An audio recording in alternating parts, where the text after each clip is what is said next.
Nigeria generates about 2.5 million tons of plastic waste annually. It is by far one of the most troubling wastes to the environment due to its non-biodegradable factor.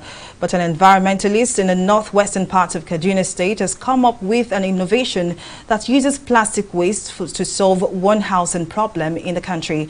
Mojisola Matomi tells us more in this report. This is not your regular house made with bricks and cement. It's the first of its kind in Nigeria, made entirely of PET bottles gathered from different dump sites across the Kaduna metropolis. With 17,000 bottles, Ahmed has built this plastic house from scratch, and the building is now near completion. The bottles are packed with sand arranged on top of each other and tied with strings before they are bound together with sand or mud. Ahmed says it is eco-friendly and can adapt to all climate changes.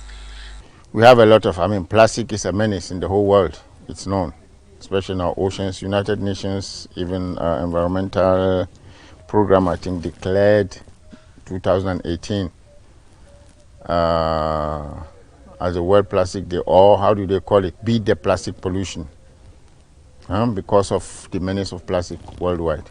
And here we have it a lot. Unfortunately, we don't have that infrastructure to do recycling. This one, first of all, has a microclimate effect. That is, if you are outside now, you see that we have about 37 degrees now. But if you go inside, the maximum temperature you can measure is 26 degrees. So actually, when we finish everything, we have all the fixtures. I'm going to fix the windows and everything. You see that you don't need in this hot weather, you don't need an AC. If you bury this bottle, if you bury it here now, and you'll be lucky enough to live the next 300 years. When you come back and dig it, you find it the same thing. Nothing has happened. It doesn't biodegrade.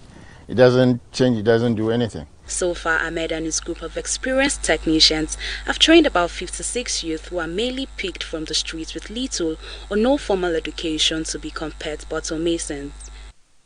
We get some of these street boys and pay them, ask them to bring us the bottle. So we pay them per dozen, and they found it even is better for them than the begging they are doing on the street and this. And we've trained some of them. So some of them, we've taken them out of the street, out of those begging and stealing, and I've trained them, and they became PET bottle masons.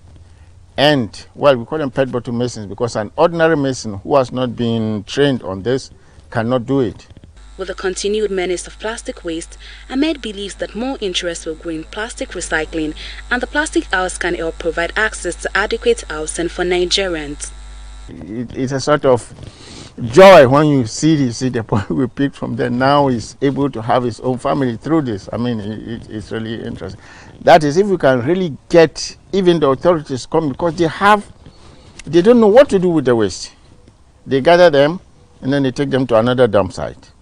And it will be burnt there or this, or from that dump site it goes on. So it's just a transferring of those. There's nothing they do with it. And if you can do this, we have problem of housing in this country. We have problem of unemployment. All these boys, those who are going to school, let them go to continue their education. But we have multitude of them who have not been to the classroom. And these are the ones who grew up to become menace to us.